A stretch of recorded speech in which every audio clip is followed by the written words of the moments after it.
오늘 이 시간 우리에게 주시는 하나님의 말씀 보시겠습니다. 구약성경 사무엘하 7장 1절에서 9절까지 말씀입니다. 사무엘하 7장 1절에서 9절까지 말씀. 구약성경 473쪽입니다.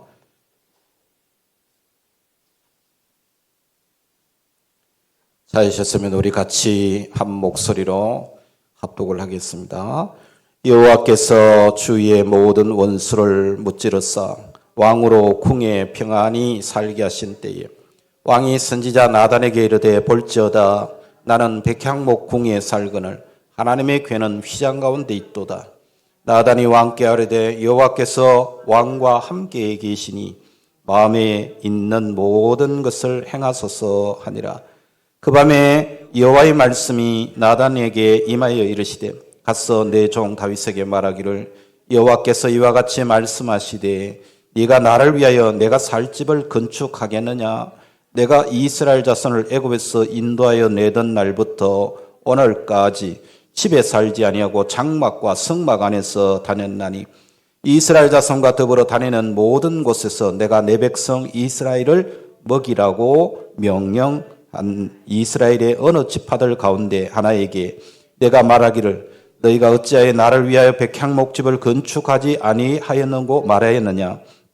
그러므로 이제 내 종 다윗에게 이와 같이 말하라. 만군의 여호와께서 이와 같이 말씀하시기를 내가 너를 목장 곧 양을 따르는 데서 데려다가 내 백성 이스라엘의 주권자로 삼고 네가 가는 모든 곳에서 내가 너와 함께 있어 내 모든 원수를 내 앞에서 멸하였은즉 땅에서 위대한 자들의 이름같이 내 이름을 위대하게 만들어 주리라. 아멘. 아멘. 할렐루야.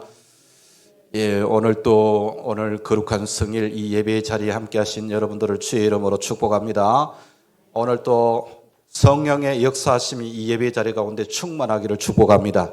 성령의 기름 부으심이 넘치는 아름다운 예배 시간이 되기를 바랍니다. 자, 이 시간 좌우 옆 사람, 앞뒤 사람 인사 나누겠습니다. 사랑합니다. 축복합니다. 감사합니다. 오늘 또 이 예배 자리에서 만나게 된 것은 하나님의 크신 은혜인 줄로 믿습니다. 자, 오늘 우리가 사무엘서 7장 말씀을 보게 됐는데 우리가 지난주일에 보았던 말씀의 내용을 잠깐 여러분들과 함께 나누고 지나가겠습니다. 하나님의 법궤가 너무 오랫동안 방치되어 있는 모습이 안타까웠던 다윗이 군사 3만 명을 거느리고 이 하나님의 법궤를 모셔오려고 했죠. 그런데 오는 도중에 사고가 생겼습니다. 우사라는 사람이 그 수레에서 떨어지는 법궤를 잡으려다가 제자리에서 즉사하고 말았습니다.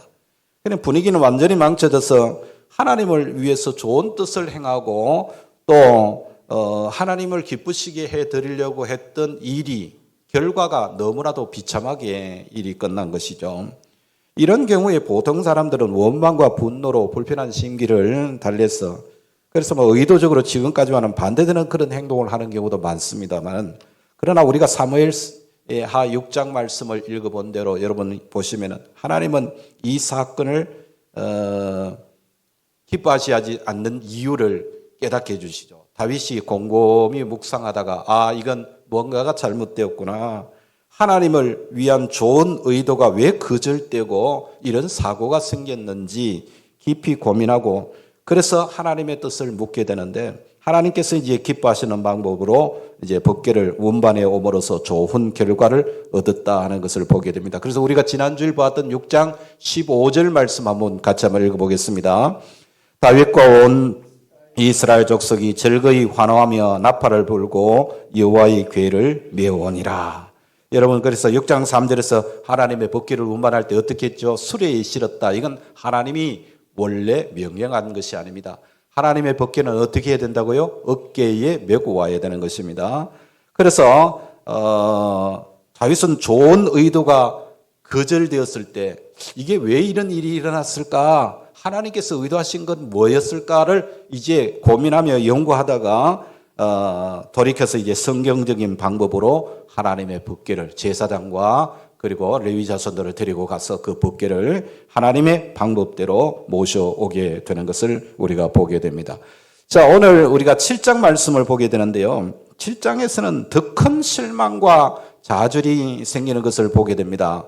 여러분, 이 7장에 다윗이 하나님 앞에 기도한 내용이 뭐냐면, 하나님이 지금 나는 백향목 이 좋은 궁전에서 살고 있는데 하나님이 지금 성막의 텐트 안에서 하나님의 법궤가 계속 있으니까 너무 가슴이 아픈 거예요.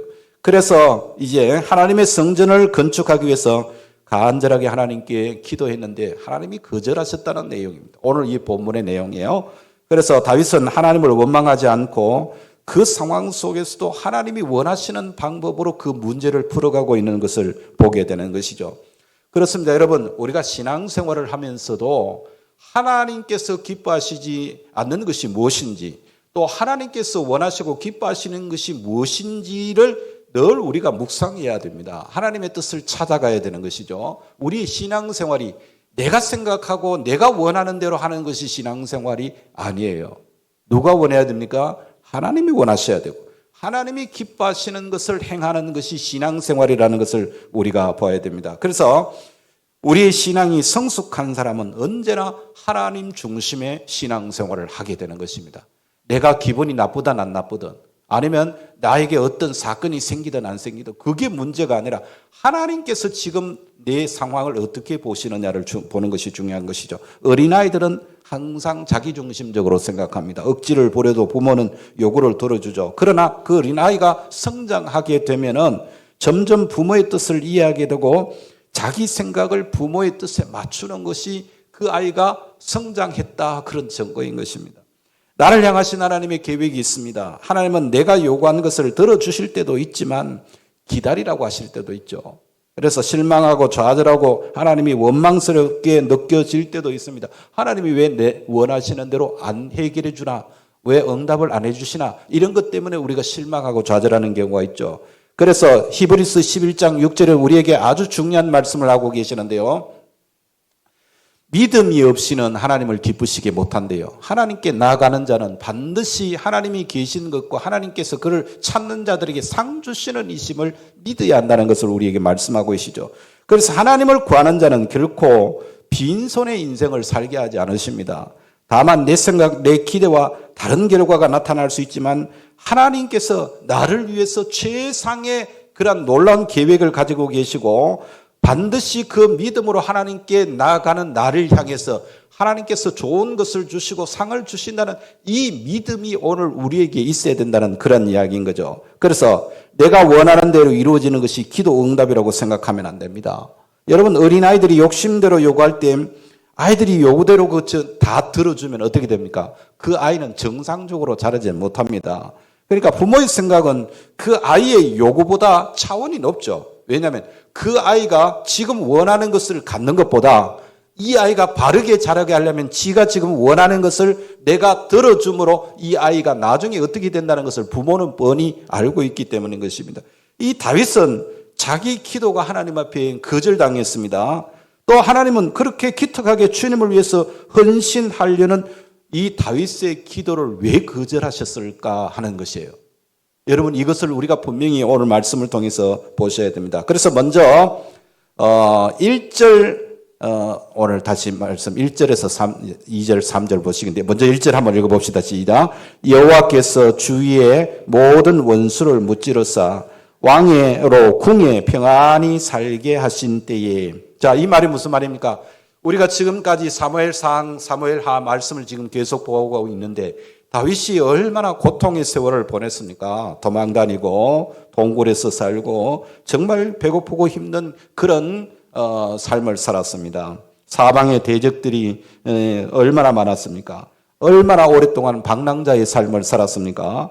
그래서 다윗의 이러한 큰 은혜가 뭐냐면 이제 내가 이런 고통 속에 있었는데도 하나님께서 나를 이렇게 평안하게 나라를 맡겨주시고 또 나에게 왕의 자리를 회복시켜서 그 왕의 자리를 지킬 수 있도록 은혜를 베풀어 주셨다는 것이죠. 그래서 내가 받은 은혜로서 사람으로서는 그냥 있을 수 없는 일이다 하는 것을 이제 깨닫게 되는 것입니다. 그래서 2절 3절의 말씀을 보시기 바랍니다. 2절 3절 말씀 보겠습니다. 왕이 선지자 나단에게 이르되 볼지어다 나는 백양목 궁에 살거늘 하나님의 궤는 위장 가운데 있도다. 나단이 왕께 아뢰되 여호와께서 왕과 함께 계시니 마음에 있는 것을 행하소서 하니라. 여러분, 나단 선지자가 찾아가서 이제 다윗이 나단 선지자에게 찾아가서 말합니다. 내가 보니까 나는 이렇게 좋은 집에 살고 있는데 하나님의 궤는 저렇게 아직까지도 천막 안에 있으니 저 하나님의 집을 지어드리는 것이 옳지 않겠느냐, 그렇게 이야기를 하니까 어떻게 합니까? 나단이 왕이 좋은 대로 하라는 겁니다. 왕의 마음에. 그러니까 어려울 때 하나님 찾다가 형편이 나아지면 하나님을 잊어버리는 사람이 얼마나 많이 있습니까? 그러나 지금은 다윗이 너무나도 잘 풀려서 왕의 자리에까지 앉아 있는 상황입니다. 그러니까 얼마나 지금 행복하고 뭐 얼마든지 하나님께서 지금까지 베풀어 주신 은혜를 잊어버릴 수 있는 상황인데, 잘 될 때 하나님께서 나에게 원하시는 게 뭔가를 생각할 줄 아는 사람이 믿음이 성숙한 사람이에요. 예. 우리 자녀들 가운데도 그렇지 않습니까? 고생할 때 우리 부모님이 나에게 어떻게 하셨다는 것을 기억하는 자녀는 그 자녀가 성공하고 나면 부모님에게 그 은혜를 다 갖게 되어 있는 것입니다. 그게 인지상정인 것이죠. 우리가 시편 말씀을 읽어보면은 다윗의 이 마음을 알 수가 있습니다. 시편 27편 4절 우리 같이 한번 읽어보겠습니다. 내가 여호와께 바라는 한 가지 일 그것을 구하리니 곧 내가 내 평생에 여호와의 집에 살면서 여호와의 아름다움을 바라보며 그의 성전에서 사모하는 그것이라. 이게 지금 다윗의 솔직한 마음이거든요. 그리고 또 시편 84편 10절의 말씀 읽어보겠습니다. 주의 궁정에서 한날이 다른 곳에서의 첫날보다 나은저 악인의 장막에 사는 것보다 내 하나님의 성전 문지기려 있는 것이 좋사오니. 여러분, 자기는 편한 집에 사는데 하나님은 아직도 그하실 따뜻한 거처가 없다는 것을 안타까워하면서 자기가 받은 여러 축복과 혜택을 가지고 하나님께 그 은혜를 보답하고 충성을 드리고 하나님의 집을 건축하겠다는 그 고백을 이제 선지자를 통해서 하나님께 이제 간청을 드리게 되죠. 그런데 여러분, 오늘 본문 4절 이하를 쭉 읽어보면 하나님께서 나단 선지자를 통해서 다윗의 요구를 거절하십니다. 됐다. 네 생각 알겠다만 됐다. 그 이야기입니다. 자, 그래서 역대상 17장 4절에 이렇게 말씀했습니다. 한번 읽어볼까요? 후반절인데요. 내 종 다윗에게 말하기를 여호와의 말씀이 너는 내가 거할 집을 건축 어떻게 하지 말라. 건축하지 말라는 거예요. 네. 다윗이 하나님을 위해서 가진 이 충성심과 간절한 소원을 거절하셨다. 그런 이야기죠. 그리고는 7장 16, 오늘 보면 7장 10절에서 16절까지의 말씀을 이렇게 보면요. 우리가 잘 아는 다윗 언약이라는 말씀이 나옵니다. 여러분, 우리가 성경을 보면은 이 성경에는 하나님의 언약이 정말 많이 들어있는데, 이 노아 언약, 아브라함에게 한 언약, 모세에게 한 언약, 다윗의 언약, 새 언약, 이런 중요한 언약들이 쭉 나오거든요. 이 언약들의 내용을 잘 살펴보면은 성경 66권에 나타나는 하나님의 구원 역사를 우리가 쉽게 이해할 수가 있는 것이죠. 그래서, 자, 그렇다면 이 사무엘하 7장에서 다윗의 언약의 내용은 뭘 말씀하고 있는가 하는 것입니다. 예. 다윗은 정치적인 목적이 아니죠. 오직 순수한 하나님을 향한 순수한 사랑과 믿음으로 하나님의 성전을 지으려고 했던 것입니다. 그런데 놀랍게도 성전을 지으려고 하는 다윗에게 11절을 보면 오히려 하나님이 다윗의 집을 지어주겠다고 하시는 겁니다. 이게 오늘 본문의 핵심입니다. 사무엘하 7장은요, 사무엘서 전체의 심장이라고 그렇게 표현합니다. 왜냐하면 이 본문의 다윗의 언약이 이전에 아브라함에게 주신 언약이나 혹은 시내산에서 모세에게 주신 언약과 연결될 뿐만 아니라 예수님을 통해서 영생을 약속하신 새 언약으로 그 길을 열어주는 언약이 되기 때문에 이 다윗 언약은 굉장히 중요한 하나님의 언약인 것이죠. 그래서 우리는 이 다윗 언약 속에 있는 메시아에 대한 약속을 찾을 수가 있는 것입니다. 그래서 12절에 보면 내 몸에서 내 실을 내 뒤에 세운다라고 하는 이 말씀은 1차적으로 누구를 말했냐면 솔로몬을 지칭하는 것입니다. 그러나 영적인 의미로는 바로 이 땅에 오실 예수 그리스도를 상징하는 것입니다. 그러니까 다윗의 혈통을 통해서 이 땅에 오시는 예수 그리스도께서 영원한 하나님 나라를 세울 것을 약속하고 있는 말씀이라는 것이죠. 그래서 여러분, 이 땅의 모든 역사는 하나님의 구속사로 풀어야 합니다. 예. 인류의 역사라고 하는 것은 아담이 저질러 놓은 죄에 따른 하나님의 심판의 역사를 예수 그리스도를 통해서 회복시켜서 하나님의 나라를 만드시는 하나님의 역사라는 말인 것이죠. 그래서 우리가 지금 이 땅에 살고 있지만 우리는 하나님의 구속사를 통해서 이 세상의 모든 일들을 바라볼 수 있는 그런 역사관을 가져야 되는 것입니다. 그러므로 우리가 성경의 여러 약속과 사건들을 해석할 때 그 속에 예수 그리스도가 있고 그 메시아를 통해서 하나님께서 어떻게 이 역사를 진행하고 계시는가를 볼 수 있어야 성경을 제대로 보는 것이다. 그 말입니다.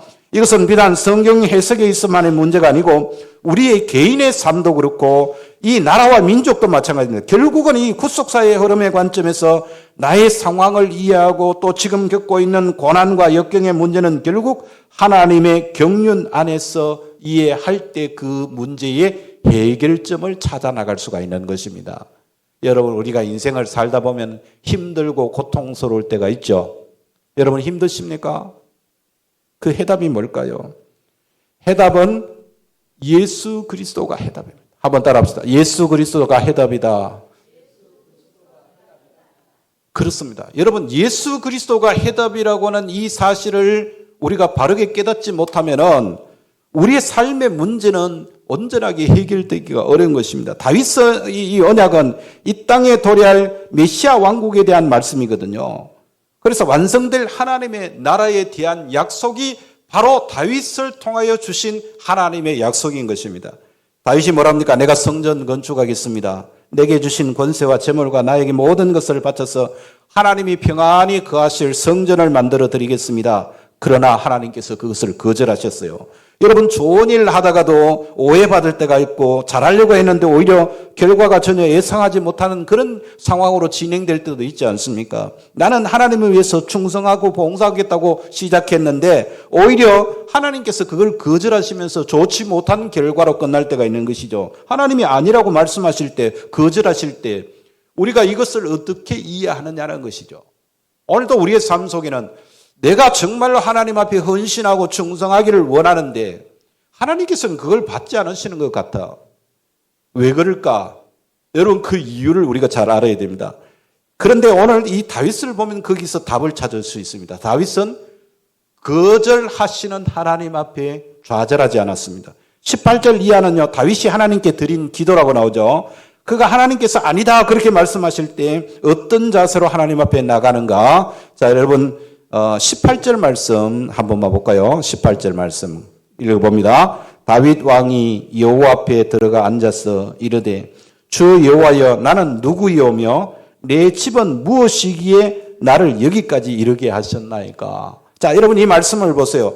정말 하나님이 내 뜻을 이해하지 못하고 내가 하나님의 전을 건축해야겠다고 했는데 거절하셨다면 소리라도 지르고 대항이라도 해야 직성이 풀릴 것 같은데, 그러나 다윗은 뭐라 그럽니까?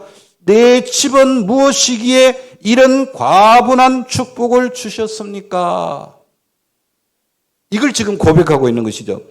여러분, 우리가 성경을 보면은 하나님께서 아니라고 말씀하신 경우가 많이 나옵니다. 하나님이 인간의 생각으로 하나님 이렇게 해 주십시오 하고 요구했을 때 그 기도를 거절하신 내용들이 많이 나오는데요. 대표적으로 신명기 3장 23절 이하에 보면은 모세가 모압 땅 느보산에 올라가서 하나님께서 약속하신 그 가나안 땅을 바라봅니다. 하나님께서 애굽에 살던 이스라엘 백성들을 영도해서 그들을 가나안 땅으로 인도해내는 모세의 사명을 주시고 모세가 그 사명을 잘 감당했지 않습니까?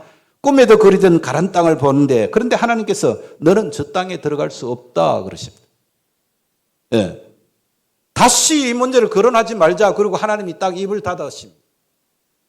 모세가 들어가기를 원하는 그 땅에 하나님께서 못 들어가게 막으시는. 그 다음에 또 신약성경 고린도서 12장을 보면 바울이 자기 몸의 가시 때문에 많은 어려움을 겪었습니다. 가시라는 것이 뭐냐면 이 고질병을 말하는 거예요. 우리 몸에 가시가 있다. 가시가 있으면 많이 아프겠죠. 그 아픔을 이야기하는 거죠. 그런데 이 바울은 우리가 아는 대로 놀라운 하나님의 성령의 역사를 행한 그런 주의 종입니다. 많은 병자를 고치기도 하고 그렇죠. 그런데 자기 병은 치료를 못하는 거예요. 하나님 앞에 기도를 했죠. 그런데 하나님께서 3번이나 이 바울의 간절한 기도를 들으시고 뭐라고 말씀하십니까? 네 은혜가 네게 족하다. 받은 은혜로 만족하라는 거예요. 그리고 바울의 기도에 그 응답을 딱 끊으셨어요. 기가 막힌 이야기죠. 그래서 우리가 하나님이 아니라고 하실 때 낙심하는 것이 아니라 그래요 주님 제 생각이 짧았습니다. 그런데 가만히 돌아보니 제가 원하는 것도 있지만 하나님께서 나에게 베풀어 주신 것이 너무 큽니다. 그것만 생각해도 너무너무 감사합니다. 이게 오늘 지금 말하는 사울의 기도예요. 다윗의 기도예요. 여러분 계속 말씀을 읽으면 다윗이 자신에게 향하신 그 큰 은총을 감사하며 계속 찬양하는 그런 내용을 이 기도의 내용에서 볼 수 있는데요. 그러므로 우리가 여러분 하나님 앞에 우리가 믿음으로 살면서 기도의 응답이 되지 않는다고 낙심하지 마세요. 그건 어린 아이들이 엄마 나 이것 줘 아빠 나 이것 줘 하다가 안 들어주면 금방 삐지는 아이들과 어린 미성숙한 아이들의 모습과 똑같은 거예요. 우리 성도들은 그렇게 살면 안 됩니다. 기다릴 줄 아는, 인내할 줄 아는 그런 믿음을 가진 사람이 성숙한 성도인 줄로 믿습니다. 하나님이 지금 왜 내 기도를 듣지 않는신가에 대한 분명한 그 믿음의 모습을 우리가 보여야 한다는 것이죠. 자, 그렇다면 하나님은 왜 다윗에게 성전 건축을 하는 일을 허락하지 않으셨을까? 여러분 우리가 이 성전에 대한 개념을 잘 이해해야 되는데요. 많은 사람이 성전에 대한 개념을 잘 못 이해하고 있는 경우가 많습니다. 출애굽기는 사실 구속사에 대한 요약이라고 볼 수 있는데 하나님께서 모든 인간을 이제 구원하시고 하나님의 영광을 나타내시려고 성막을 건축하게 하시는 것을 우리가 보게 되죠. 신학으로 말하면 그것이 교회 건축입니다. 건물이 아니라 영혼과 영혼이 서로 연결되고 사람과 사람들이 서로 연합한 교회 공동체를 이루는 것을 말하는 것입니다. 그래서 출애굽기 19장부터 24장까지 쭉 읽어보시면요. 하나님이 성막을 건축하는 방법을 가르쳐 주십니다. 저도 기회가 닿으면 이 성막 강해를 여러분들과 꼭 하려고 합니다. 그래서 하나님께서 은혜를 베풀어 주시면 이제 우리 영상이나 이런 것들이 잘 되어 있으니까 그림을 보여가면서 여러분들과 은혜를 나누길 원하는데 그런데 여러분 이 성막을 건축하는 방법을 가르쳐 주시면서 하나님께서 모세를 시내산에 부르셔서 먼저 행하신 일이 뭐냐면 하나님의 보좌를 보여주시고 그리고 또 하나님의 가슴을 보여주셨어요. 그리고는 출애굽기 25장부터 성막 건축하는 방법을 상세하게 설명하는데 벽은 어떻게 만들고 지붕은 어떻게 만들고 단의 높이는 어떻게 하고 넓이는 어떻게 하고 거기에는 금을 씌우고 뭐 어떻게 오만 방법을 아주 세세하게 말씀하고 있는 것이죠. 그런데 그 말씀의 내용은 사실 겉으로 나타난 모습이에요. 하나님께서 모세를 통해서 성막을 만들게 하신 것은 단순한 건물을 말하는 게 아닙니다. 그러니까 출애굽기에 나오는 이 성막론을 공부해 보면 거기에 금이 얼마나 들어가느냐, 나무 판자가 뭐 어떤 나무가 들어가느냐, 넓이가 얼마나 높이가 얼마냐 이걸 연구하는 것이 중요한 것이 아니라 그건 겉으로 드러나는 표상이고요. 실제 하나님과의 관계 그리고 나의 양심의 문제, 깨끗하고 순결한 삶의 문제를 가지고 하나님 앞에 세워지는 나의 모습을 바로 세우는 일이 하나님의 성전을 건축하는 일이라는 것을 우리에게 말씀하고 있는 것이에요. 그러니까 성막은 거룩한 영광을 모시는 하나님의 저수로서의 성결함이 먼저라는 것이죠. 그래서 우리는 먼저 하나님 섬기는 법을 알아야 됩니다. 근본 하나님의 마음을 알지 못하면 우리가 그저 예배당에 성경 찬송 들고 왔다 갔다 하는 말하면 종교 행위에 그칠 수밖에 없다. 너무 안타까운 상황입니다. 왜 다윗에게 하나님께서 성전을 짓지 못하게 하셨는가? 다윗에게 성전 짓는 일을 거절하셔야 됐던 이유를 역대상 22장 8절에 이렇게 말씀합니다. 같이 읽어봅니다. 여호와의 말씀이 내게 임하여 이르시되 너는 피를 심히 많이 흘렸고 크게 전쟁하였느니라. 네가 내 앞에서 땅에 피를 많이 흘렸은즉 내 이름을 위하여 성전을 건축하지 못하리라. 다윗이 성전을 건축할 자격을 잃은 이유는 하나님 앞에서 피를 많이 흘렸다는 것입니다. 여러분, 그런데 이건 단순히 다윗이 전쟁을 많이 해서 피를 흘렸기 때문에 성전 건축하지 못한다는 뜻이 아닙니다. 다윗은 지금까지 전쟁을 많이 해왔고 앞으로도 지금 다윗은 전쟁을 하고 앞으로 많이 해야 되죠. 다윗 때는 전쟁이 그치지를 않았습니다. 물론 나중에는 이제 평안을 누리기는 하지만은 뭐 자기 아들 압살롬의 반역이라든지 여러 가지 사건들이 있었던 거죠. 그렇기 때문에 지금은 성전을 건축할 때가 아니라는 겁니다. 그리고 평화의 왕인 네 아들 솔로몬의 때에 가서 지을 것이다. 그렇게 말씀하고 있는 것이죠. 그러니까 다윗은 진실하고 자원하는 마음으로 성전을 건축하려고 했지만 하나님은 그 아들 솔로몬을 통해서 성전을 건축하시겠다는 것이에요. 그러니까 이 솔로몬이라는 이름 자체가 평화라는 의미예요. 솔로몬, 샬롬이라는 말이 솔로몬이라는 말. 예. 그래서 참된 성전은 평화의 왕으로 오실 예수님에 의해서 완성될 것을 미리 보여주시는 겁니다. 예. 솔로몬이 성전 건축에 서임받을 수 있었던 이유가 뭐냐면 그가 하나님 앞에 일천 번제를 드리죠. 하나님은 솔로몬에게 너무 귀하게 보시고 예쁘게 보셔서 네 소원이 뭐냐고 물으십니다. 우리가 보통 같으면 내게 영광을 주십시오, 권세를 주십시오, 뭐 돈을 주십시오, 뭐 그렇게 할 수도 있을 텐데 그런데 이 솔로몬은 뭐 그렇게 말하지 않고 하나님께서 그에게 맡기신 백성들을 잘 섬기도록 지혜를 주십시오라고 합니다.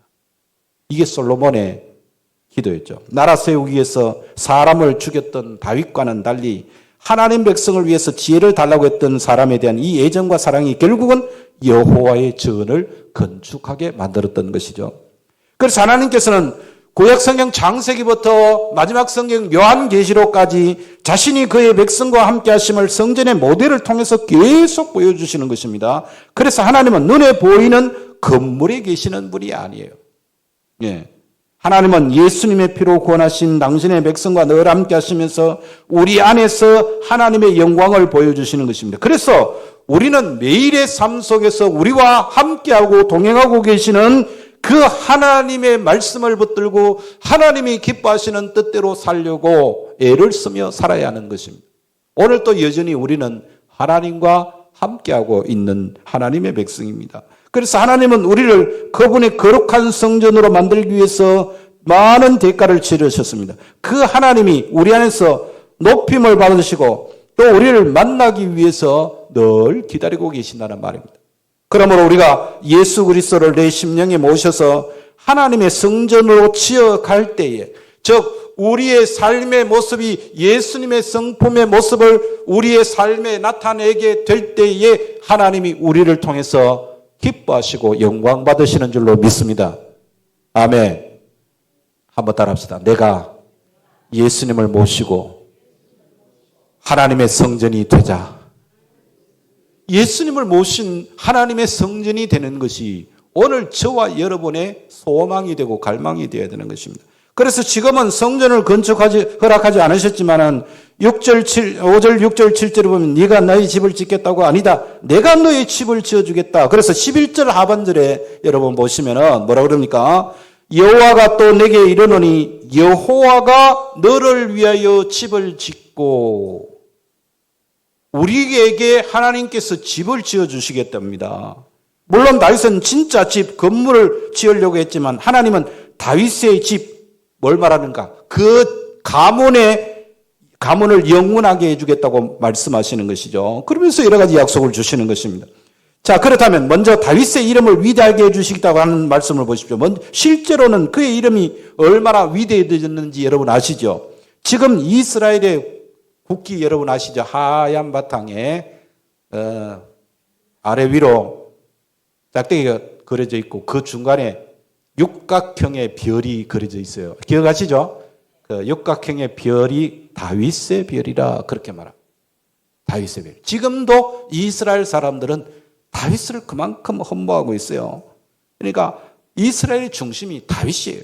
지금까지도 가장 위대한 이상적인 왕으로 꼽히는 사람이 다윗인 것이죠. 열왕기서를 읽어보면요, 유다 왕들을 다윗과 비교하는 것을 볼 수가 있는데 다윗과 같지 않았다, 혹은 다윗의 길을 걸었다, 이렇게 표현하고 있어요.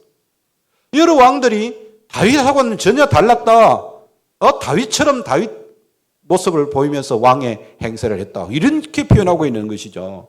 그러니까 예수 그리스도께서도 다윗의 후손으로 오신 거예요. 예. 그리고 다윗의 후손이 하나님의 집을 건축할 것이다. 자, 13절 말씀 한번 볼까요? 13절 같이 읽어봅니다. 그는 내 이름을 위하여 집을 건축할 것이요 나는 그의 나라 왕위를 영원히 견고하게 하리라. 바로 이 그는 누구냐면 솔로몬을 의미하는데요. 그의 나라가 영원히 견고한다는 말씀을 보면은 이것이 결국은 예수님을 통해서 이루어질 하나님의 나라를 의미하는 것으로 볼 수 있습니다. 그리고 다윗의 나라가 영원할 것이라고 약속하는데 16절 말씀 보십시오. 읽어봅시다. 내 집과 내 나라가 내 앞에서 영원히 보존되고 내 왕위가 영원히 견고하리라 하셨다 하라. 여러분, 바로 이 말씀이 다윗의 언약입니다. 다윗 언약은 솔로몬에게 1차적으로 이루어졌지만 그 마지막 성취는 예수 그리스도에게서 이루어지는 거죠. 그래서 예수님은 다윗의 자손이었고 하나님의 성전이었고 영원한 왕국이 그에게 속했고 하나님의 아들이라는 것을 우리는 너무나도 잘 알고 있지 않습니까? 자, 그렇다면 이 다윗 언약이 지금 우리와 무슨 관계가 있느냐? 여러분, 오늘